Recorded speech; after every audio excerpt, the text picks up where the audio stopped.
Morning दोस्तों। आज हम art and culture of India के बारे में पढ़ने वाले हैं। ठीक है, art and culture of India.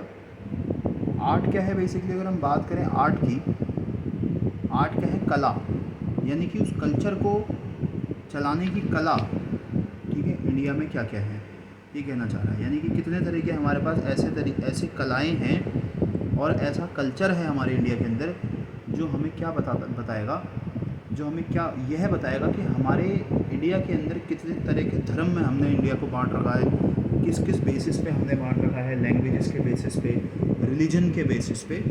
तो वही आर्ट है और वही हमारा क्या है, कल्चर है इंडिया का। तो हम पढ़ते हैं आर्ट और कल्चर रिलीजन के बारे में। सबसे पहले अगर हम रिलीजन इन इंडिया की बात करें तो कितने रिलीजन देखने को मिलते हैं हमें वैसे बेसिकली। सबसे पहला रिलीजन हम देखें तो हिंदुज़म। आप जानते हैं हिंदुज़म जो है, ठीक है, हिंदुज़म के बारे में अगर मैं आपको एक थोड़ा सा बेसिक नॉलेज ये दूंगा कि हिंदुज़म जो है ना, हिंदुज़म क्या है कि बेसिकली हिंदुज़म का कोई फाउंडर वैसे है नहीं, लेकिन माना आता है कि मनु, जो कि जिनके नाम पे मनु स्मृति यानी कि लॉज ऑफ मनु भी है, उनको मानते हैं कि कहीं ना कहीं वही एक पहले इंसान थे जिन्होंने हिंदुज़म को फॉलो किया। वर्ल्ड, पूरी दुनिया में पहले इंसान माने जाते हैं जिन्होंने हिंदुज़म को फॉलो किया। ठीक है, तो कोई स्पेसिफिक फाउंडर हिंदू रिलीजन के नहीं है, लेकिन फिर भी अगर हम इनके रूट्स की बात करें कि इनको हमने ट्रेस कैसे किया, तो वो हमें हमारे जो वैदिक रिलीजन, जो हमारा वैदिक रिलीजन जो हमारा रहा, वो भी आयरन एज, यानी कि इंडिया का जो आयरन एज था, यानी कि आयरन एज हमारा जो 1200 BCE, ठीक है, 1200 BCE जो हमारा आयरन एज पीरियड था, वहाँ से माना आता है कि हिंदुज़म की शुरुआत हुई थी। हिंदुज़म को बेसिकली क्या है, पूरे वर्ल्ड का थर्ड रिलीजन माना आता है इस्लाम और क्रिश्चियनिटी के बाद। ठीक है, तो तीसरा क्या मानते हैं हम इसको, तीसरा रिलीजन मानते हैं सबसे बड़ा इस्लाम और क्रिश्चियनिटी के बाद। अब कुछ ऐसे टेक्स्ट प्रोमिनेंटली हमारे यहाँ, कुछ ऐसे बहुत सारे वैदिक टेक्स्ट और होली टेक्स्ट भी हम पढ़ते हैं और हैं, जैसे भगवत गीता हो गई हमारी, रामायण हो गई, महाभारत हो गई। ठीक है, तो कई ऐसे और वेद हो गए। ये हमारे कुछ इंपॉर्टेंट और बहुत फेमस टेक्स्ट जो हैं हम हिंदुज़म के बारे में पढ़ते हैं। तो हिंदुज़म के बारे में इतना ही बेसिक नॉलेज बस एक लेने के लिए बस ध्यान ये रखना है कि 1200 BC यानी कि आयरन एज के बाद हम मानते हैं कि हिस्टोरिकल वैदिक रिलीजन के बाद हमारा जो हिंदुज़म था वो स्टार्ट हुआ, और थर्ड लार्जेस्ट रिलीजन है वर्ल्ड का इस्लाम और क्रिश्चियनिटी के बाद। उसके बाद आता है इस्लाम। इस्लाम बेसिकली अगर बात करें तो इनके फाउंडर जो थे वो प्रॉफिट मोहम्मद माने जाते हैं, और होली बुक इस्लामिक में, इस्लाम में जो होली बुक होती है वो कुरान को माना जाता है। और कई मुस्लिम यहाँ पे बेसिकली दो डोमिनेशंस में बांटे जाते हैं, एक होते हैं सिया, एक होते हैं सुन्नी, आपने कई बार सुना। ठीक है, तो इस्लाम के बारे में इतना ही बात करेंगे, बेसिक नॉलेज दे रहा हूँ बस मैं। उसके बाद क्रिश्चियनिटी की बात आती है, तो क्रिश्चियनिटी क्या बताती है, क्रिश्चियनिटी के जो फाउंडर थे वो जीसस माने जाते हैं। बाइबल इनकी एक होली किताब है क्रिश्चियंस की। होली टेक्स्ट क्रिश्चियनिटी की बात करें अगर, होली टेक्स्ट, इनमें दो तरह की होली टेक्स्ट होती है, एक बोलते हैं ये ओल्ड टेस्टामेंट, दूसरे होते हैं न्यू टेस्टामेंट। अब ओल्ड टेस्टामेंट न्यू टेस्टामेंट है क्या, सबसे पहले टेस्टामेंट समझते हैं। टेस्टामेंट बेसिकली बताता है कि ऐसी चीज़, समथिंग एग्जिस्ट्स और ट्रू, ऐसी चीज़ जो है और सच भी है। ठीक है, जो है इस धरती पर और सच्चाई भी उसकी है, उसको हम मानते हैं टेस्टामेंट्स। ठीक है, इतना ध्यान रखने वाली बात है। सिखिज़म की बात करते हैं, तो हमारा जो सिखिज़म है वो बेसिकली उनके जो फाउंडर थे सिखिज़म के, वो थे हमारे गुरु नानक साहब। और इनकी जो होली बुक जो है सिखिज़म में, जो सिख लोग जो होते हैं उनकी जो होली बुक है वो गुरु ग्रंथ साहिब है। और Sikhism third largest religion India का माना आता है। ठीक है, वर्ल्ड का नहीं, इंडिया का थर्ड लार्जेस्ट रिलीजन माना आता है सिखिज़म। उसके बाद आएंगे हम बुद्धिज़्म पे। बुद्धिज़्म को माना आता है, फाउंडर जो उनके थे वो थे महात्मा बुद्ध।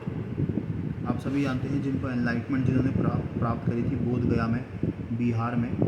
ठीक है, बुद्धिज़्म बेसिकली एक इंडिजीनियस रिलीजन है इंडिया का, एक इंडिजीनियस रिलीजन है इंडिया का। इंडिजीनियस का मतलब ये है ऐसी चीज़, यानी कि ऐसी चीज़ जो कि अपने ओरिजिनल प्लेस पर है, लिविंग और growing in a place where they are originally form. ठीक है, कोई भी ऐसी चीज़ जो कि वहीं पे है और वही ओरिजिनली फॉर्म हुई है, उसी चीज़ को इंडिजीनियस माना जाता है। ठीक है, जैसे ताजमहल है, Taj Mahal it is in Agra, अब आप उसको शिफ्ट नहीं कर सकते। ठीक है, पता लगा कल को शिफ्ट करके बोल दे कि ताजमहल भैया मेरठ में हुआ करता था, ऐसा नहीं मान सकते। तो वही चीज़ वो बता रहे हैं कि जो चीज़ है फिक्स और अपनी सेम जगह पर है, उसको इंडिजीनियस माना जाता है। अब इनकी एक होली बुक होती है बुद्धिज़्म में, बुद्धिस्ट्स की, जिसको बोला जाता है त्रिपिटका। ठीक है, सॉरी त्रिपिटका, यानी कि तीन किताबों से मिलकर ये एक तरह का बुद्धिस्ट कैनन बनाती है। ठीक है, अब आते हैं जैनिज़्म पे। जैनिज़्म क्या बताता है हमें? जैनिज़्म क्या है? स्वामी महावीरा, जो कि इनके फाउंडर माने जाते हैं जैनिज़्म के। कल्पसूत्र इनकी होली किताब है जैनिज़्म की। और कुछ ऐसे डॉक्ट्राइन्स हैं जैनिज़्म के। डॉक्ट्राइन्स क्या होते हैं? डॉक्ट्राइन बेसिकली बताता है set of believes that is या वॉज टॉट बाय चर्च और पॉलिटिकल पार्टीज़। जैसे कई आइडियोलॉजीज़ होती है लोगों की, पॉलिटिकल पार्टीज़ में आइडियोलॉजीज़ होती है, अलग अलग भाषण देते हैं, ये क्या होते हैं? इनके डॉक्ट्राइन्स होते हैं, बताने का तरीका जो होता है उनका। ठीक है, सच्चाई जिस तरह दिखाते हैं कि भैया हम ये कर देंगे, वो कर देंगे, वो उनके बिलीव्स कहलाते हैं। तो कुछ डॉक्ट्राइन्स हैं इस जैनिज़्म के अंदर। 3 डॉक्ट्राइन्स माने जाते हैं वैसे। सबसे पहले है अनेकत्ववादा, दूसरा है सयादवादा, तीसरा है न्यायवादा। ठीक है, 3 ये हैं। और 2 सेक्ट भी हैं जैनिज़्म के अंदर, एक है श्वेतांबर्स और एक है दिगंबर्स। जैन की जो होली टेक्स्ट है वो कंसिस्ट करते हैं पूर्वाज, आगामाज, आंगाज एंड उपंगाज। ये क्या है? इनके 2 सेक्ट, इनके ये क्या है? होली टेक्स्ट है। ठीक है, तो ये हमारे रिलीजन थे इंडिया में। बेसिकली जो हमें इंडिया के अंदर फॉलो करने को मिलते हैं। सबसे पहले हमने हिंदुज़म पढ़ा, दूसरा हमने थोड़ा इस्लाम के बारे में जाना, थर्ड हमने क्रिश्चियनिटी के बारे में जाना, फोर्थ हमने सिखिज़म के बारे में जाना, फिफ्थ हमने बुद्धिज़्म के बारे में जाना, और सिक्स्थ हमने जैनिज़्म के बारे में जाना। तो यानी कि 6 हमारे अंदर क्या है? मोस्ट प्रोमिनेंट ऐसे रिलीजन है इंडिया के अंदर जो इंडिया में फॉलो किए जाते हैं। यानी कि हमारे इंडिया में हर एक धर्म के लोग हमें देखने को यहाँ पे मिल जाते हैं, और जो कि ऑल ओवर वर्ल्ड में भी देखने को मिलते हैं। यानी कि तभी हमारे इंडिया को एक तरह का क्या है? डोमिनेंट बोला गया है। क्योंकि डोमिनेंट इसलिए क्योंकि बेसिकली क्या है, यहाँ पे हर तरह के धर्म के लोग और हर तरह की यहाँ पे हमें एक तरह का रिलीजन को जो हमने बांट रखा है, बट हम रहते एक साथ ही हैं। ठीक है, अब हम पढ़ते हैं आगे इंडियन लिटरेचर एंड लैंग्वेजेस के बारे में। अगर हम इंडियन लिटरेचर और लैंग्वेजेस की बात करें तो बेसिकली सबसे पहले इंडियन लिटरेचर और लैंग्वेजेस में संस्कृत हमारी जो है वो सबसे पुरानी और ये मानी जाती है संस्कृत, कि उसी को basically mother of many Indian languages बुलाते हैं। संस्कृत को mother of many Indian languages बुलाता है। अब जैसे वेदास हो गए, उपनिषद हो गए, पुराणास हो गए, धर्मसूत्रास हो गए, all were written in Sanskrit. Dharmasutra, Manusmriti, Arthashastra and Gita Govindam are also famous books in Sanskrit. ये सब संस्कृत में लिखी गई। दूसरी हम अपनी लैंग्वेज पाते हैं पाली लैंग्वेज, जो कि एक इंडो आर्यन लैंग्वेज मानी जाती है, जो कि बेसिकली बुद्धिस्ट स्कल्पचर्स के लिए अर्लीस्टली बुद्धिस्ट स्कल्पचर्स में यूज़ करी गई थी। पाली लिटरेचर बेसिकली एक कंसर्न विद थेरावाद बुद्धिज़्म से कंसर्न करती है। उसके बाद आती है हमारी तेलुगु लैंग्वेज। तेलुगु जो कि Vijayanagar period was a golden age of Telugu literature. नगरा पीरियड जो था वो तेलुगु लिटरेचर के लिए गोल्डन एज माना आता था। 8 तरह के Telugu literary luminaries popularly known as Ashtadiggajas, यानी कि 8 तरह के तेलुगु लिटरेरी ल्यूमिनरीज जो थे, जो कि पॉपुलरली किसके लिए फेमस थे? अष्टदिग्गजाज के लिए। Ramakrishna was the author of Panduranga and Mahatmyam, जो कि कंसिडर बोले जाते हैं one of the greatest poetical works of Telugu literature में इन्होंने काम किया। उसके बाद हमारी फोर्थ लैंग्वेज आती है कन्नड़, जो कि earliest known literature work in Kannada is a कावी राजमार्ग, जिन्होंने क्या था? राष्ट्रकूटा किंग। ठीक है, कावी राजमार्ग किसने लिखी थी? राष्ट्रकूटा किंग ने। रूपातुंगा एंड अमोघ वर्षावन, इन्होंने इसको लिखा था काविराज अम्माल को कन्नड़ लैंग्वेज में। पंपा जो कि बेसिकली फादर ऑफ कन्नड़ा बोले जाते हैं, wrote his great poetic work Adi Purana and विक्रमाजीवा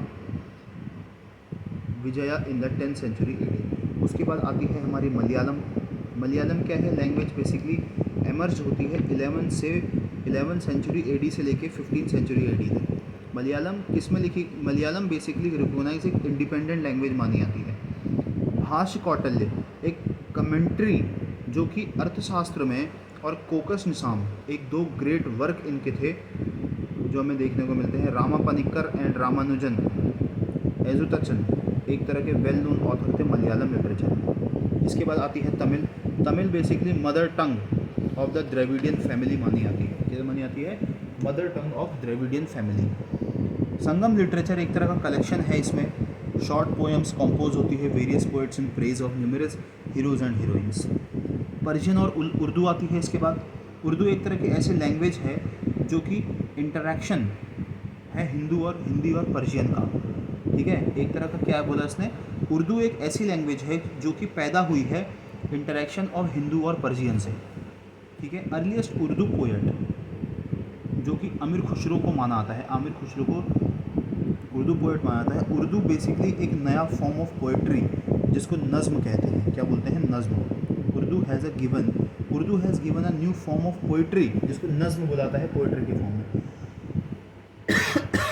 इसके बाद हमारी आती है हिंदी लैंग्वेज। हिंदी एक डायरेक्ट डिसेंडेंट है संस्कृत का लैंग्वेज का, जो कि प्राकृत और अपभ्रंश में से बनी है।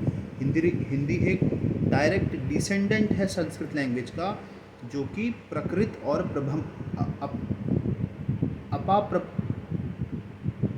अपभ्रंश में से बनी है। एवोल्यूशन जो था हिंदी लिटरेचर का वो बेसिकली अंडरस्टूड बाय आदिकाल। 4 स्टेजेस में बांटा गया है इसको, आदिकाल, भक्तिकाल, रीतिकाव्यकाल और आधुनिक काल। इन चारों में इसको क्या करा गया है, बांटा गया है, जिससे हम क्या सकते हैं हिंदी लिटरेचर को समझने में हमें बहुत अच्छी मदद मिलती है। अब लैंग्वेजेस अगर मैं 8th शेड्यूल की बात करूँ पॉलिटिकल साइंस के अंदर, जो हमारे कॉन्स्टिट्यूशन के अंदर 8वां शेड्यूल है, उसके अंदर हम देखते हैं कि कितनी लैंग्वेजेस को क्या मिल रखा है, एक तरह का उसको मतलब जो 8th शेड्यूल है कितनी लैंग्वेजेस उसके अंदर टेक्स्ट में रखी गई है, ठीक है। सबसे पहले आती है असमी, फिर आती है बंगाली, फिर गुजराती, फिर 4th नंबर पे हिंदी आती है, फिर आती है कन्नड़ा, फिर आती है कश्मीरी, फिर कोनांकी, फिर मलयालम, फिर मणिपुरी, फिर मराठी, फिर नेपाली। 11 लैंग्वेजेस हो गई है, यानी कि 22 लैंग्वेजेस हमारी। उसके बाद आती है उड़िया, फिर पंजाबी, देन संस्कृत आती है 14th नंबर पे, फिर आती है सिंधी, फिर आती है तमिल, फिर तेलुगु, उर्दू, फिर बोडो, फिर संथली, फिर मैथिली और डोगरी।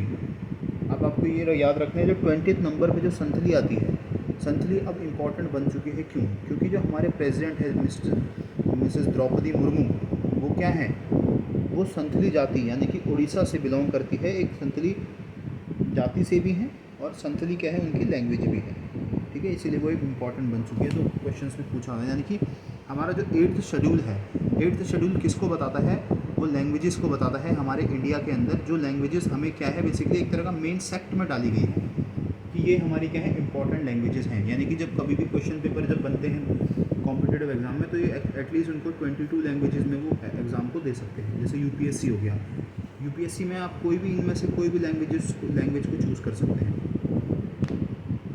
ठीक है। तो इतना ही था आज के लिए, थैंक यू सो मच।